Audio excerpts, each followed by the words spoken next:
Bueno, pues en Medjugorje pasaron muchas cosas, pero se resumen en una, ¿no? Que es que yo creo que tomaron forma tangible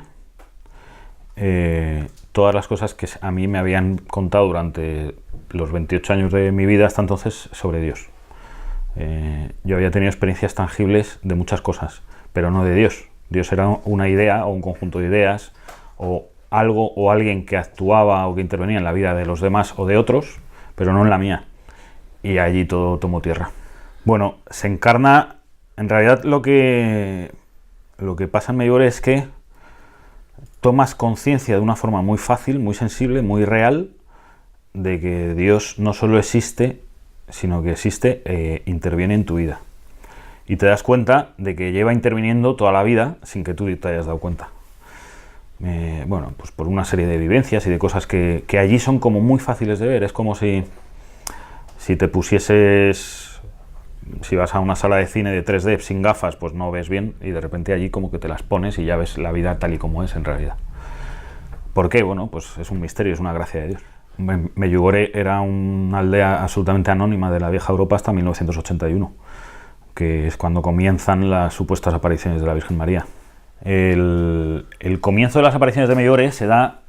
a ver, el contexto es el siguiente. Medjugorje es un pueblo campesino del interior de Bosnia y Herzegovina, clima mediterráneo, muy parecido a lo que puede ser pues el clima de la Huerta Murciana, de Castellón, de Levante. Lo que pasa que hacia el interior, y bueno, pues allí la gente vive del cultivo del tabaco, de la patata y poco más, bajo una dictadura comunista que es la de Tito. Tito muere en el año 80, esto es en el año 81, pero todavía estaban bajo el comunismo. Y en una realidad cultural de lo que era la antigua Yugoslavia, que era un cacao ficticio, porque en Bosnia convivían tres culturas históricamente diferentes, religiosamente diferentes, que son pues propiamente los bosnios, que son musulmanes, una población serbia que es de origen ortodoxo, y también había croatas que son católicos, ¿no? Entonces ese es el cacao en el que los Balcanes, pues que ha sido siempre tan convulso, ¿no? El epicentro de las convulsiones de los Balcanes es en Bosnia, ¿no? Y ahí en medio de este pueblo en el que había una convivencia pacífica, todos se llevaban bien, un pueblo humilde de trabajadores y bajo el comunismo, una buena tarde pues están caminando por allí dos adolescentes, dos chicas, dos amigas. Una de ellas acaba de venir, estamos a principio de verano, y una de ellas acaba de venir de Sarajevo para pasar el verano en el pueblo. Ha ido a saludar a una de sus amigas y se van a dar un paseo para ponerse al día. Y bueno, pues de repente una de ellas, mirando hacia el monte, pues a una distancia de unos 20 metros así, ve cómo se acerca una figura misteriosa, ¿no? Y llamativa, que a posteriori pues se revelaría como la Virgen María. La Virgen también se apareció en París, por ejemplo. O sea, no es condición sine qua non. Sí que es cierto que la religión cristiana, la propia vida de Cristo es muy cercana a la sencillez, a la humildad, a la pobreza. Digamos que un poco se encarnan en estos fenómenos místicos aquello que dijo el Señor de que hay que tener cuidado con no despistarse y no servir a dos señores, ¿no? Entonces es más fácil que la semilla del cristianismo arraigue en medio de un entorno en el que no haya muchas distracciones, en el que la gente viva con lo esencial: el trabajo, la familia y la fe, y poco más. El terreno es más complicado para que esa semilla germine en sitios en los que estamos distraídos, y el dinero es la mayor de las distracciones, porque te ofrece todo tipo de alternativas que te sacan de lo esencial.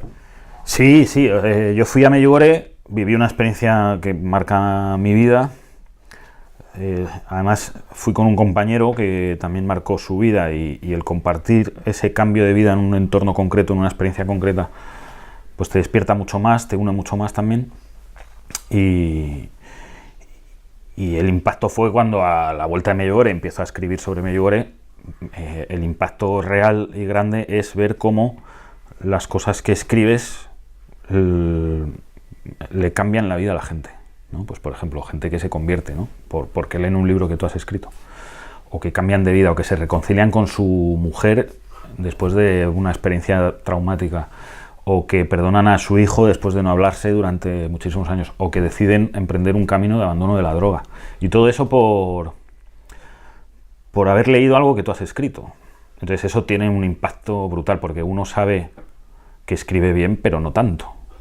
Quiero decir, eso te aterriza mucho. Aquí hay algo más, hay una trascendencia más allá de que tú escribas más o menos aceptable, pero hay algo más. O sea, hay una fuerza, una gracia, una realidad interviene entre medias y tú eres un medio, simplemente.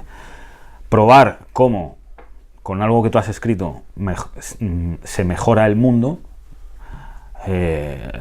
engancha. O sea, quiero decir, como dice un buen amigo mío, a ti te gusta el jamón de York hasta que pruebas el jamón serrano. Entonces, yo ya no podía dedicarme a escribir cosas que no aspirasen a mejorar la vida de las personas. Sí, es un libro que habla de monjas. Se titula ¿Qué hace una chica como tú en un sitio como este? Y son 10 entrevistas a 10 monjas, muchas de ellas, 7 de ellas de clausura, otra misionera en la India y otras 2 pues, de vida activa aquí en España, ¿no?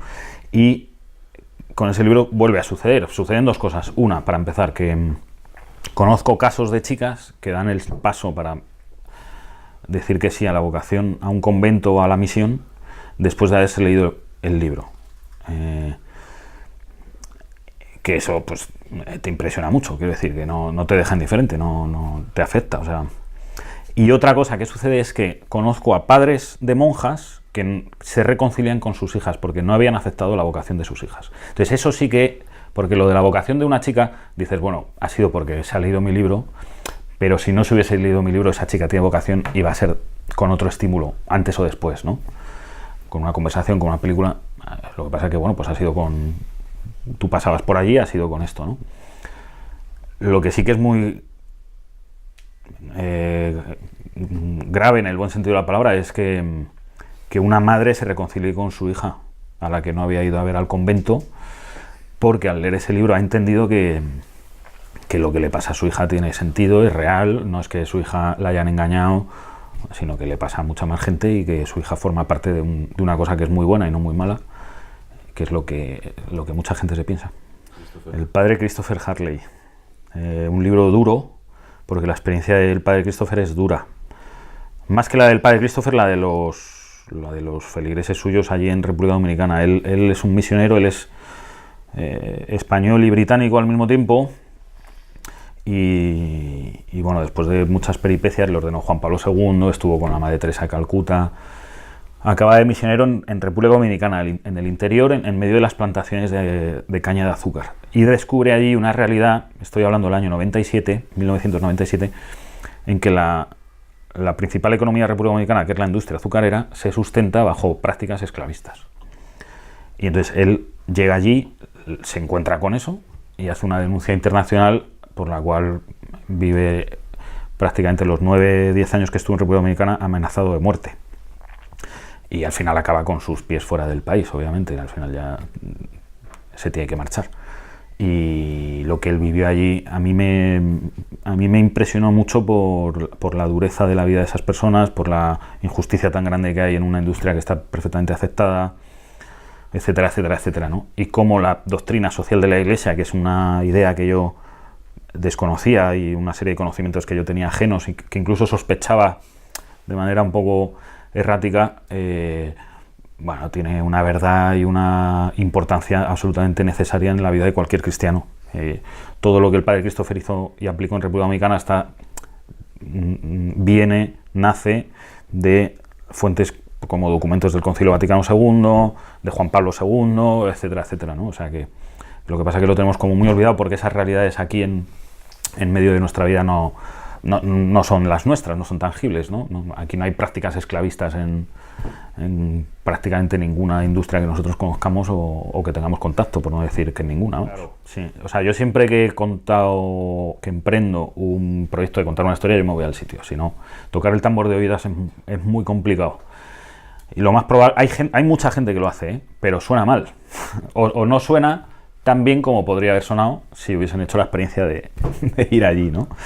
Entonces me fui a República Dominicana, no pisé una playa, de lo cual me siento muy orgulloso después de ver lo que vi a escasos kilómetros de la playa, ¿no? Poblados que se asemejan mucho a los poblados de las películas de esclavos que hemos visto tantas veces en producciones de Hollywood. Cabañas sin luz y sin agua, en las que las personas viven hacinadas en un habitáculo que es dormitorio, comedor, cocina, sala de estar, que trabajan de sol a sol y en la que no reciben salarios más que de otra forma que en una especie de bonos que solo pueden intercambiar en un colmado, que por cierto ese colmado es propiedad de la empresa de la industria azucarera. Gente que desde que nace hasta que muere con 60, 70 años trabajan en esos niveles de esclavitud y de explotación sin tener un solo documento que acredite su ser persona, su ser jurídico, en unas explotaciones en las que los bueyes que acarreaban la caña estaban asegurados y las personas no, etcétera, etcétera. Entonces parece una película, efectivamente, ¿no? Lo que pasa es que cuando vas allí ves que no es una película, ¿no? Conocer a niños a los que por circunstancias, ¿no? De repente un día un voluntario que pasaba por allí pues le saca de esas cárceles de caña de azúcar porque son terrenos infranqueables. Le sacan de allí, le llevan a un centro comercial y le dicen al niño, pensando que le van a comprar un juguete, ¿no? Que es algo que en su vida ha tenido. ¿Qué es lo que quieres que te compre? Y el niño pide que le compren comida, ¿no? O la historia de una madre de 6 o 7 hijos, enferma en una cama que no se puede ni levantar y a la cual las heridas que cada día le curaban no se le cerraban, y era porque por las noches se la comían viva las ratas. Eso está sucediendo, ¿no? O sea, esto no estoy hablando hace 200 años, ¿eh? Y eso lo conocí en aquella aventura en República Dominicana con el padre Christopher y con aquel libro Esclavos en el Paraíso, que es de los que más se puede aprender de los que yo he escrito. El proyecto Magdala, Tierra Santa. Solo tener la oportunidad de ir a Tierra Santa a trabajar merece la pena cualquier cosa, ¿no? Magdala es un libro que cuenta la historia del descubrimiento de la ciudad de Magdala, que es de donde nació María Magdalena. Unas excavaciones arqueológicas en la mismísima orilla del mar de Galilea, terreno en el que tuvo lugar la vida pública de Jesús y también la privada, porque él vivía allí en Galilea e iría por allí muchísimas veces, ¿no?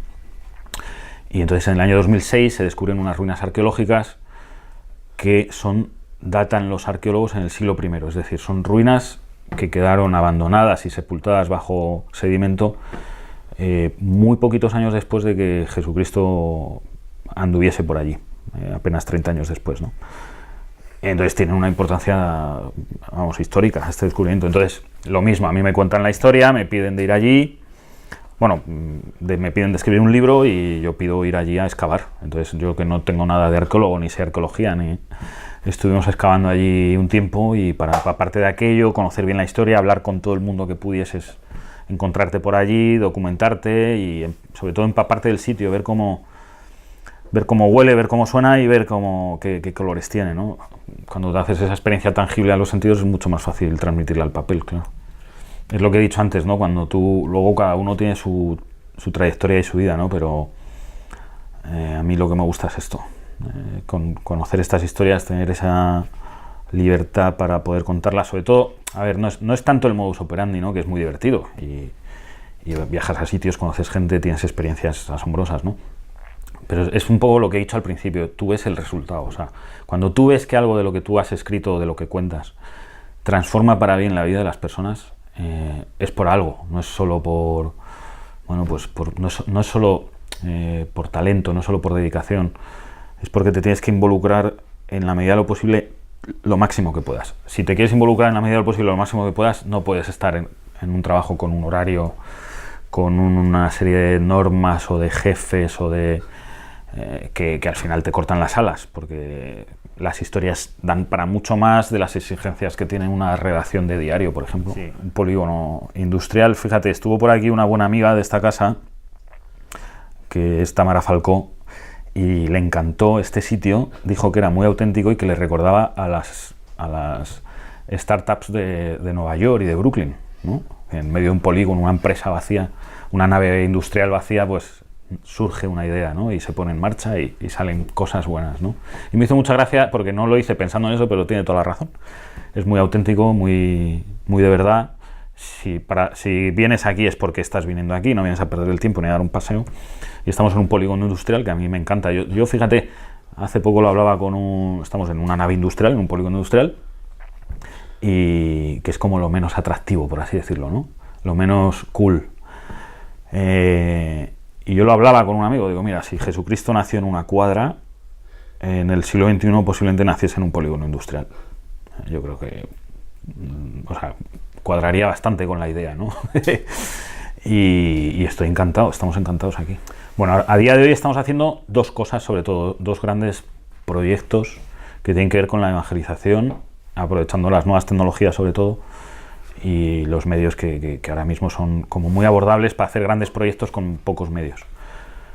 Uno es un canal de YouTube que se llama Ghost Parts, a través del cual subimos todos los días una serie de vídeos frescos del día, que sobre todo hay dos productos que se consumen mucho y se viralizan mucho. Uno es unas monjas que graban unos vídeos de 2-3 minutos que han llamado diosidencias, que cuentan anécdotas del día a día de la intervención de Dios en tu vida, o en sus vidas, ¿no? Testimonio en primera persona, unas monjas muy simpáticas que lo hacen muy bien, se van rotando, en total lo hacen 7 u 8, y cuentan esas diosidencias que a la gente les encanta. Y otro es el Evangelio del día para gente que no lee el Evangelio.